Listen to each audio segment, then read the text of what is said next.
Mavzu bozor tizimida biznes va raqobat tushunchasi haqida o'zlashtiramiz. Dastlabki birinchi mavzuyimizda demak biznesga kirish mavzusi, ya'ni fan doirasida vazifalari, asosiy tushunchalar bilan tanishgan bo'ldik. Bugungi darsimizda demak bozor tizimida biznes va raqobat tushunchasi haqida gaplashib o'tamiz va birgalikda o'rganamiz.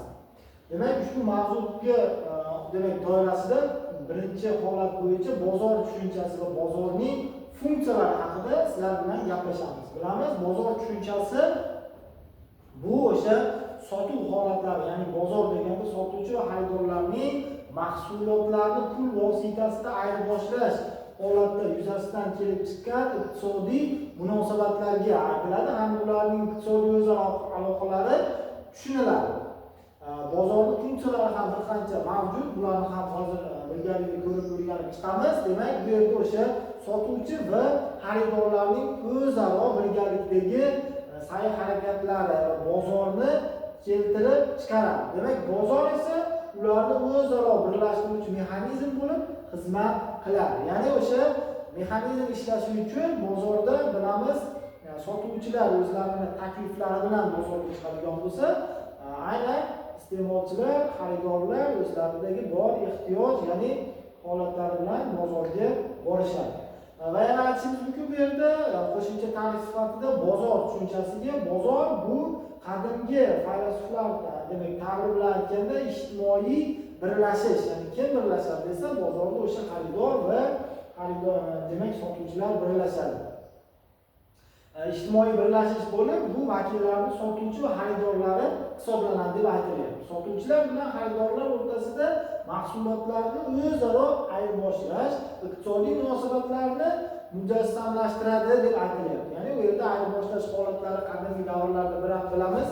Demak, mahsulot ayirboshlashgan bo'lsa, hozirgi kunda demak o'sha pul birliklari bo'yicha aytaylik, bu holatlar yuzaga keladi. Demak, bozor iqtisodiyoti va bozor tushunchalari o'zaro bog'liq bo'lsa-da, ular aynan bir narsa emas. Ya'niki, albatta bularning o'rtasida farq, tafovut bor.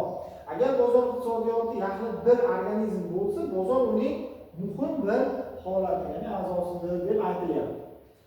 Va keyingi holat bo'yicha yana bozor haqida kengroq tushunchalar o'rganib o'tishimiz mumkin. Ya'ni ushbu slaydimizda bozor bu takror ishlab chiqarishni ayirboshlash bosqichlariga xos bo'lgan iqtisodiy kategoriya deb aytilayotgan bo'lsa, keyingi aytaylik ta'rifimizda bozor sotuvchi va xaridorlarning tovarlarni pul vositasida ayirboshlash yuzasidan kelib chiqqan iqtisodiy munosabatlardir deb aytilyapti. Albatta, bu kabi demak bozor deganda aytaylik o'zimizning hududlardagi bozorlar ko'z oldimizga kelishi mumkin. Albatta, bu bilan bir qatorda dunyo bozori, ya'ni o'sha eksport holatlarini ham zamonaviy hozirgi hayotimizda ko'rib turishimiz mumkin bo'ladi. Ya'niki hozirgi kunda o'sha talab qo'yilyaptiki, eksportni holatini, ulushini demak oshirishimiz zarur bo'lyapti. Bu to'g'risida ham bozorda bir qancha chora-tadbirlar aytib belgilab o'tilyapti. Demak, keyingi slaydimizga o'tishimiz mumkin. Bu yerda ko'rishimiz mumkinki, bozor iqtisodiy munosabatlarining shakllanishi va rivojlanishida quyidagi 5 ta funksiyani bajaradi deb aytyapti. Bu yerda endi o'sha funksiyalar birinchisi ishlab chiqarish bilan iste'molni bog'lash funksiyasi, ya'niki ishlab chiqarish bilan iste'molni bog'lash funksiyasi qanday bo'ladi? Ya'niki biz ishlab chiqarishimiz mumkin to'qimachilik mahsulotlarini, qurilish materiallarini ishlab chiqarishimiz mumkin. Bundan tashqari avtomobil sanoati bor, avtomobil ishlab chiqaramiz va yana oziq-ovqat mahsulotlarini ishlab chiqarishimiz mumkin. Ularni misol qilib keltirishimiz mumkin bo'ladi. Demak, iqtisodiy faoliyat ishlab chiqarishdan boshlab iste'mol bilan tugallanadi deb aytiladi. Ikkinchi holatda qiymatni tovar shaklida pul shaklida aylantirish funksiyasi, ya'ni qiymatni tovar shaklidan pul shakliga aylantirish funksiyasi bu ikkinchi funksiya hisoblanadi. Ya'ni tovar ishlab chiqarish uchun mehnat sarflanadi.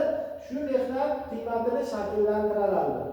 Uchinchi holatda ishlab chiqarishni yangilashda shart-sharoit hozirlash funksiyasini ko'rib chiqishimiz mumkin bo'ladi. Ya'ni biznes faoliyatlarida bozorda o'zlariga kerakli resurslarni topadilar. Ya'ni bozorda o'sha juda ham ko'p resurslar bor, aynan ularni demak ko'rib chiqish orqali topishingiz mumkin bo'ladi va stanoklar, xomashyo, yoqilg'i, turli materiallar xarid qilish mumkin albatta. Uchinchi funksiya demak ishlab chiqarishni yangilashda shart-sharoit hozirlash funksiyasi deyiladigan bo'lsa, endi kelinglar to'rtinchi funksiyani ko'rib o'tamiz. Iqtisodiyotni tartiblash funksiyasi deb nomlanadi. Endi bu iqtisodiyotni tartiblash funksiyasida bu vazifani bozor mexanizmi bajaradi deyilyapti. Ya'ni nimani qancha ishlab chiqarish kerak degan holat bo'yicha ushbu funksiya ishlaydi. Ya'ni savolga bozor albatta javob beradi. Ya'ni bu yerdagi ehtiyojlarni ko'rib chiqishimiz mumkin bo'ladi. Mamlakatlar, xalqaro, demak xalqlar o'rtasida iqtisodiy hamkorliklar o'rnatish funksiyasi bu 5-funksiya sanaladi. Bu funksiyani davlatlararo yoki jahon bozori albatta bu yerda bajaradi. Keyingi slaydimizda ko'rishimiz mumkin iste'mol tovarlar bozori haqida gapirilyapti. Ya'ni kishilarni tirikchiligi uchun zarur bo'lgan tovar va xizmatlar bozoridir deb aytiladi. Ya'ni bu bozorda keng iste'mol buyumlari, madaniy, maishiy va kommunal xizmatlar oldi-sotdi olib boriladi. Keyingisi ishlab chiqarish vositalari va resurslari bozori deb aytiladi. Ya'ni bu bozorni ishlab chiqarish uchun zarur bo'lgan narsalar bozoridir. Bu bozorda ulgurji savdo sotuv yuz beradi odatda. Keyingi holatda ishchi kuchi yoki mehnat bozorini ko'rishimiz mumkin bo'ladi. Bu ishchi kuchi yoki mehnat bozori o'zi nima? Bu demak ishchi kuchi oldi sotdi qilinadi bozoridir. Ya'ni ishchi kuchi maxsus tovar bo'lganida uning bozori o'z xususiyatiga ega. Keyingi slaydimizda ko'rishimiz mumkin. Demak, moliya bozori haqida bir qancha fikrlar berilgan. Bu demak moliya bozori ham bozorning maxsus bir turi hisoblanadi va moliya bozori deganda moliya resursiga aylangan pul mablag'lari va ularga tenglashtirilgan qimmatbaho qog'ozlar bozorini tushunishimiz mumkin bo'ladi. Keyingi holatda intellektual tovarlar bozorini ko'rib o'rganib chiqishimiz mumkin. Bu degani o'sha aqliy mehnat, ya'ni mahsuli bo'lgan tovar va xizmatlar bozoriga aytiladi. Qurol aslaha bozori bu bozorni alohida turini tashkil etadi. Bu yerda demak tovarlar, iste'mol buyumlari ham emas, resurslar ham emas. Bu yerda asosan o'sha bozorni alohida turi, ya'ni bu yerda xavfsizlikni ta'minlovchi qurol demak yaroqlar sotiladi degan o'sha fikrlar. Qurol aslaha bozorida. Keyingi holat bo'yicha ko'rishimiz mumkin bozor tadqiqotining maqsadi, ya'ni bozorni o'rganib ishimizdan asosiy maqsad nimadan iborat? Ya'ni buni tadqiq etish, samarali boshqaruv, demak qarorlar qabul qilish uchun va axborot manbaidir degan. Ya'ni buni o'rganish orqali biz ushbu ma'lumotlarni to'plashimiz mumkin bo'ladi. Keyingi slaydimizda ko'rishimiz mumkin bozorni segmentlarga ajratish. Keyingi slaydda bozorni alohida segmentlar holatini ko'rib chiqamiz. Bu yerda segment nima deganini o'zi qator tushuncha berib o'tadigan bo'lsak, bu o'sha bir holatdagi xarakteristikaga ega bo'lgan iste'molchilar guruhidir deb aytiladi. Ya'ni iste'molchilarning sinflar, guruhlari ajratish manbaida bir qator ushbu muammolar yuzaga keladi. Ya'ni birinchi navbatda har bir segmentning ahamiyatini o'rganamiz, real segmentning sig'imini o'rganamiz, segmentning salohiyatini o'rganishimiz mumkin, iste'molchilarning ustunliklarini o'rganishimiz mumkin va tovarni xaridlarning maxsus talablariga moslashtirish holatlarini ko'rib chiqishimiz mumkin bo'ladi. Keyingi slaydda o'sha segment holati bo'yicha ko'rishimiz mumkin segmentlarga ajratishning to'g'ri texnikasi. Ba'zi demak jihatlarga rioya qilishni talab qiladi. Demak bu ushbu bozorni bo'lish jihatlari bo'yicha ko'rishimiz mumkin.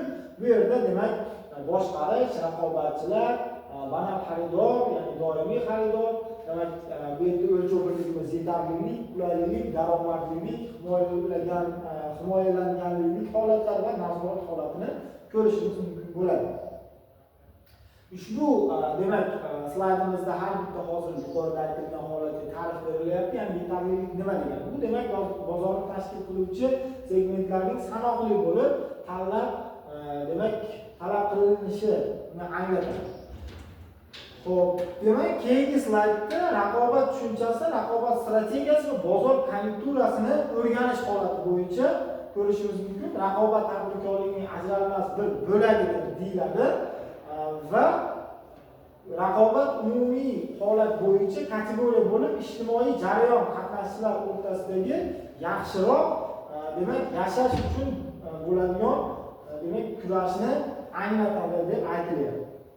Va ushbu sxemamizda ko'rishimiz mumkin yangi tovarni rejalashtirish jarayoni, ya'ni g'oyani hosil bo'lishi, bo'lajak mahsulotni baholash, konsepsiyani tekshirish, iqtisodiy tahlil, mahsulotni ishlab chiqarish, sinov marketingi va tijoriy savdo-sotiq holatlarini ko'rishimiz mumkin bo'ladi.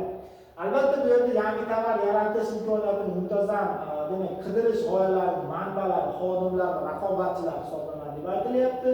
Filtrlash holatlari, ya'ni yomon g'oyalarni chiqarib tashlash holati, xaridorga tovarni taqdim qilib, uning munosabati va tovarni shu bosqichda xarid qilish niyatini anglash va bo'lajak talab demak xarajatlarni ko'zda demak tutilayotgan sarmoya va daromadlarni tahlil qilish holati va tovar g'oya holatini jism holatiga aylanib boradi va yasash, o'rash, material tanlash, ya'ni vositadagi bazaviy modelni belgilab beradi.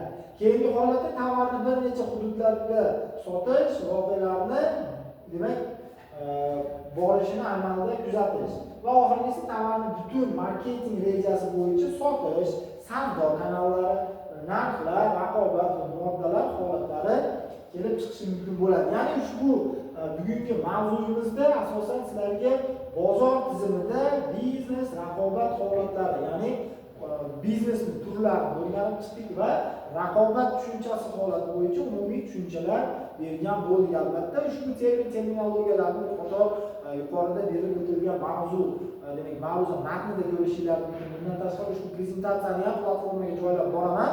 Bu yerda demak tanishib o'tishingiz mumkin bo'ladi yaqinda va albatta siz o'sha yerdagi testlarni ham ishlab, yana o'sha olgan ko'nikmalaringizni o'zingiz uchun baholab olishingiz mumkin bo'ladi.